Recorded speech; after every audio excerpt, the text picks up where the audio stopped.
Assalamualaikum warahmatullahi wabarakatuh.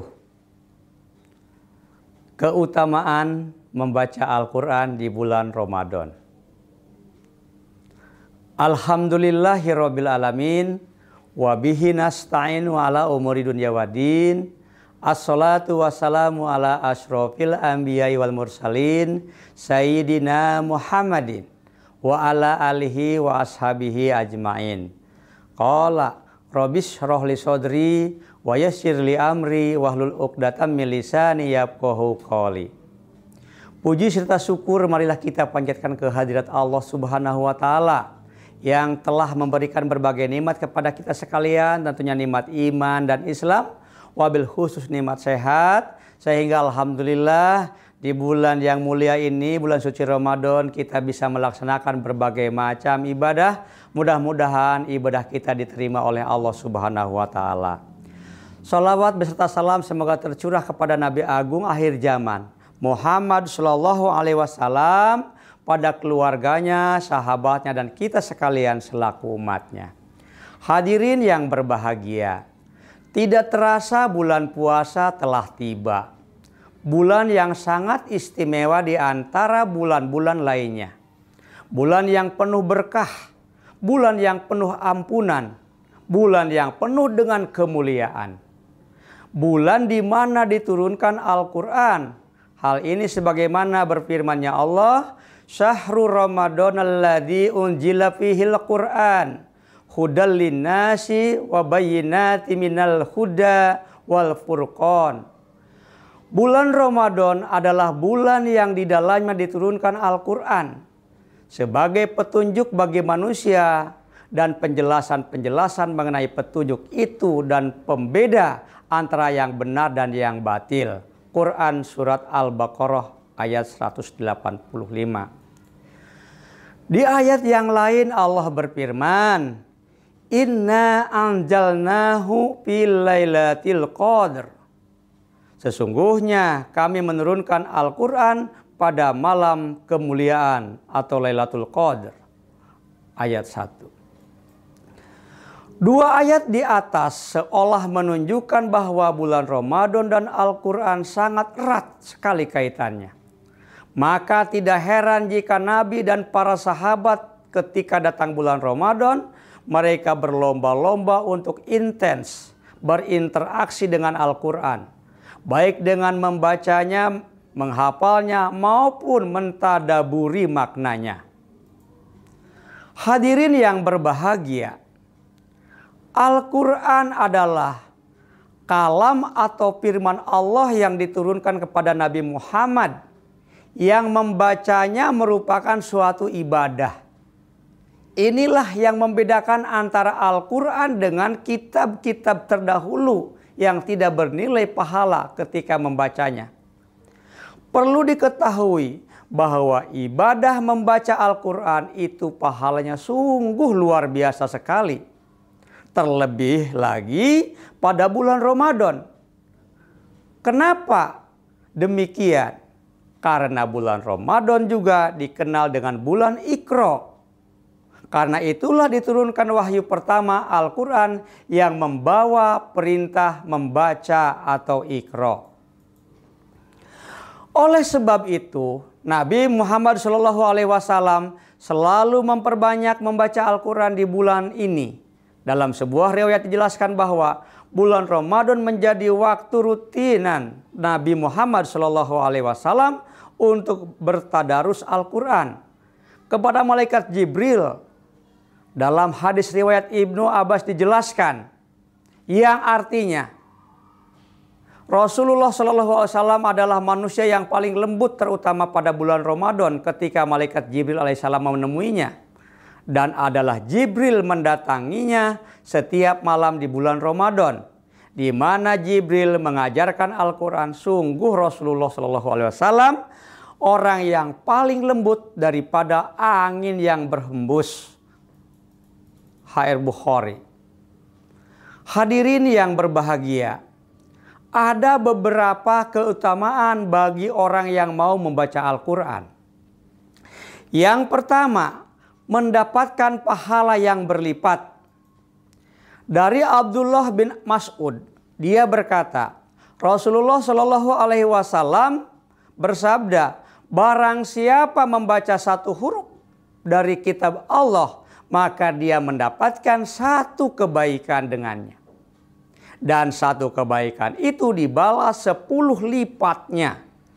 Aku tidak mengatakan alif lam mim satu huruf, tetapi alif satu huruf, lam satu huruf, dan mim satu huruf. Hadis ini menganjurkan untuk memperbanyak membaca Al-Quran, karena ia adalah zikir yang paling agung yang mendatangkan pahala yang banyak dan berlipat ganda. Siapapun yang membaca Al-Quran dengan benar hanya mencari ridho Allah, ia dijanjikan pahala ini. Yang kedua, menjadi syafaat bagi pembacanya.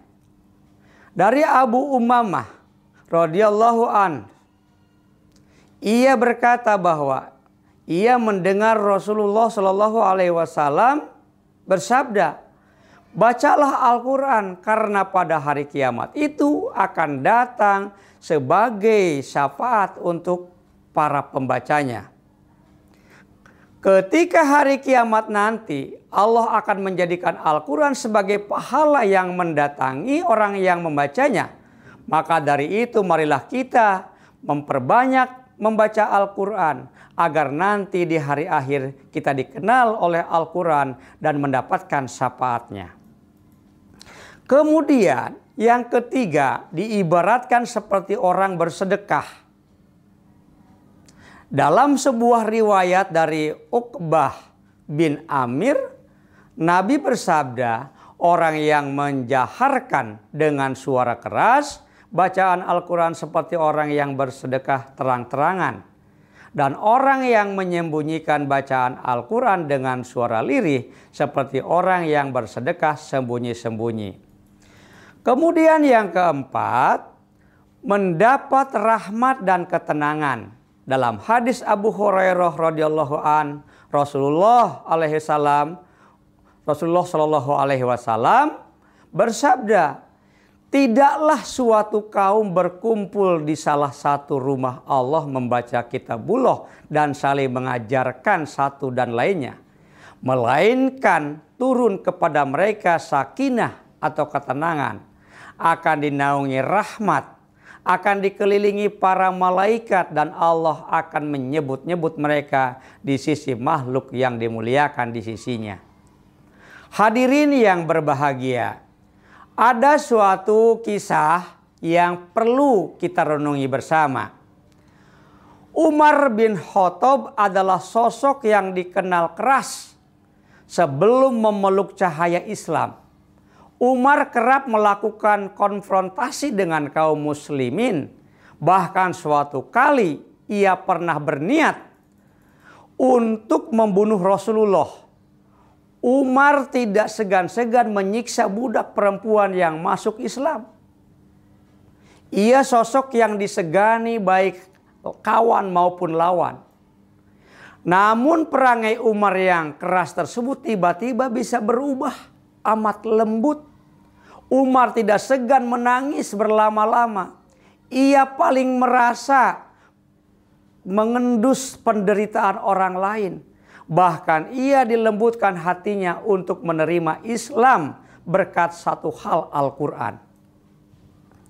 Al-Quran yang melembutkan hati Umar bin Khattab. Sebuah riwayat menyebut ia masuk Islam setelah mendengar surah Toha. Riwayat lain menyebutkan surah Al-Haqqah. Umar memang tetap khas dengan ketegasannya. Namun setelah mendapat bimbingan iman lewat Al-Quran, ia memilih menggunakan ketegasannya di jalan Allah.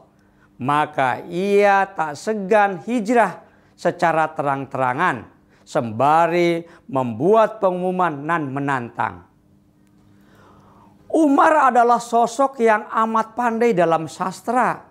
Maka saat ia mendengar Al-Quran, ia amat yakin perkataan ini bukanlah perkataan seorang manusia.